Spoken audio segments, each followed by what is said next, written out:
a startup. You have to think of like from day one of Facebook. You're always going to try out new ideas. You got to just stick to your plan.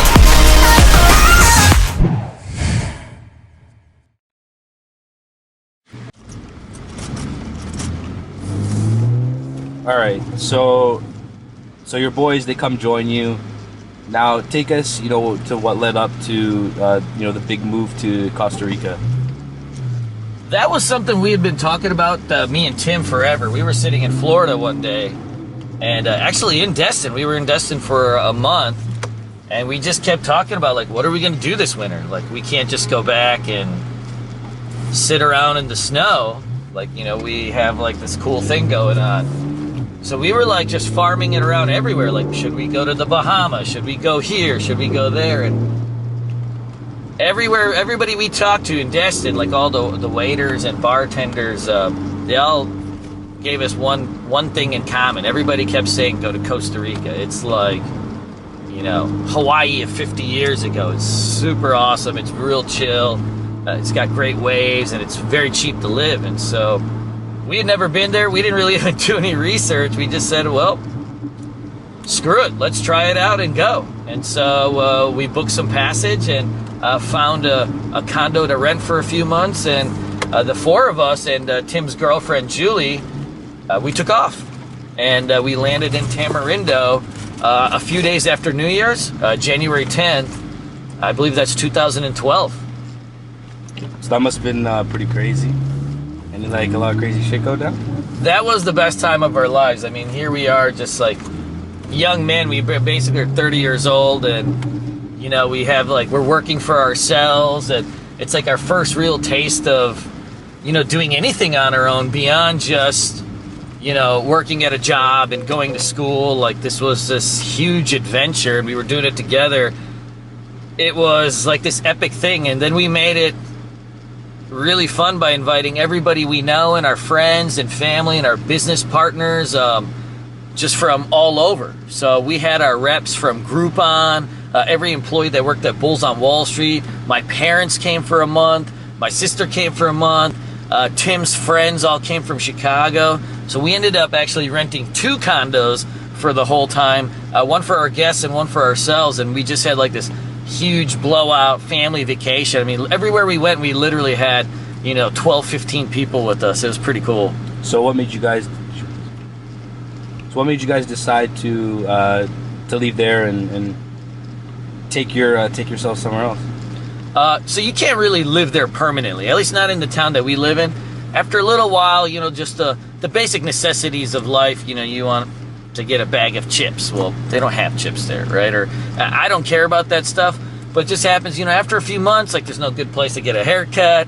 We're all looking scraggly, and we had been getting injuries over the few months.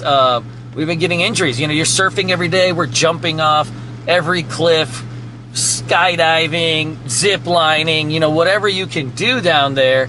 And so, even all the nicks and the injuries start to pile up. Tim broke his ribs surfing. He also suspected to get a big shark bite on his leg. He had this random gash.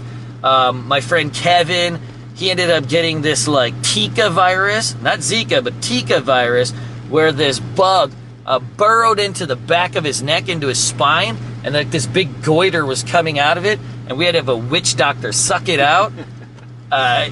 One person got E. coli. That was Tim again. We had numerous cases of food poisoning. Heck, we were even eating meat off this street vendor for like 3 months. We're like, man, this is like the best beef ever. I love this. Good. I love this beef. And one of our friends, after we got to know him, one of our friends was like, hey, man, that ain't no beef. That's a horse. And we're just like, oh, shoot. Like, we've been eating horse meat all this time. And so over the months, we need to get back to America, clean our systems out, go to the doctor. We were all beat up, and we had a great time. But, you go surfing every day, and you're jumping off things and eating random stuff off the streets. You got to recharge after a while. We really pushed the edge on that trip. I mean, we were working all day, all night, but then we were also going out and surfing, and so we were just tired. It was time to go home. So where'd you guys go after Costa Rica? We came straight to Destin. And so like take us through like when you got to Destin and how the next 6 months unfolded. So we came to Destin. We were just going to pop by. Originally, we were supposed to go back home to Michigan, but it was snowing when we booked our tickets home from Costa Rica. My mom called me up because it was my birthday the day we were leaving. She's like, hey, it's snowing. Happy birthday. And we were like, screw that. Cancel the tickets. Booked a trip to Destin. It was spring break. We figured we'd go and spring break it out for a few days and wait for the snows to melt and then come back. And then we just ended up staying for a little while. We were hanging out, and then we didn't feel like leaving. And, we were renting this awesome condo, and, the condo next to it went for sale, and we actually found out that the rental price we were paying, which is like thousands a week, it's just cheaper to buy a place than rent it. And so we were like, oh, we'll just buy it and stay for the summer, and then I just ended up staying. So how would you say, business is now, trading is now, and where do you see things going into the future? So everything is still solid. Just like my own students are improving every day, I'm getting better every day. I sit there on Sundays and I study my stats, my trades, just like I ask them to. I talk to other traders that are better than me or have different types of knowledge than me, from Nate to John Welsh to all different types of people, so that I can gain more skills and new tricks. And so trading is getting better. And as we grow, of course, we're learning how to operate a business more efficiently. It was the wild, wild west 4 years ago. It's like the money comes in and then we don't know what to do with it all, right? Do we spend it on marketing? How do we account for it all? That, we didn't have any of that skill or even a structure in place. Now we've put all that together, and so we've streamlined everything. We actually know what we're doing. And so, this is like the first years we could say, wow, like we have an expertise in actually how to not build a business, but run a business, which is two different things. 99% of the things that you see online about your program, it's all positive. What do you think when you see, the few negative reviews? I mean, it sucks. I don't like it. I really don't like it, but it is just a part of doing business. And if you think about it, you have thousands of customers, one or two are always going to have something to say. And most of the time it might even be a misunderstanding. Somebody had a bad day, right? They needed this, or there's a misunderstanding.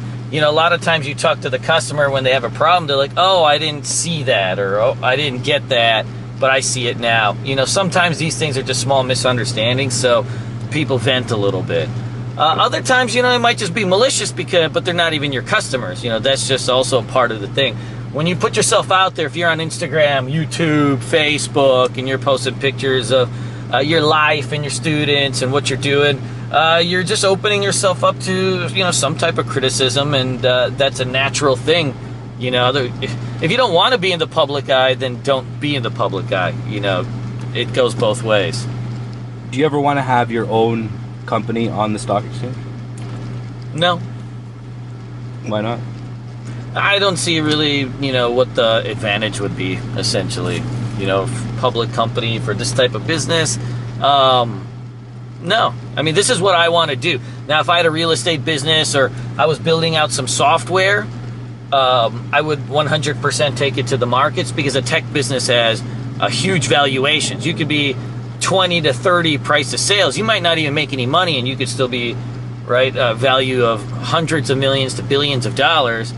In our business, this is just, right, it's a money business, but the valuations of finance business is not the same as like a tech business. Trading all these, different companies, I'm sure that most of them you don't even, know the company, just know it by the ticker. But,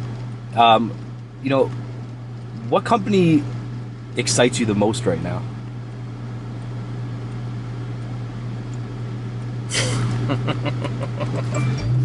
I don't know. I don't even got one. Okay, what about not just in terms of trading it, just in terms of it being available? Think about like maybe a tech company or something. I don't even put any thought into it. I do very little investing. All the money that I make, I invest back into our own business or myself, in terms of, having some long-term thing that I like. I just stick with what I like. So like in my IRAs and stuff, I trade more traditional stuff of just stuff I like when it gets to levels I like. You know, the Facebook, the Googles, and all of that stuff. But I'm not digging too deep into, oh my gosh, this is the new hot thing. I'm not the Motley Fool, baby. I'm CanalDecide.com. All right.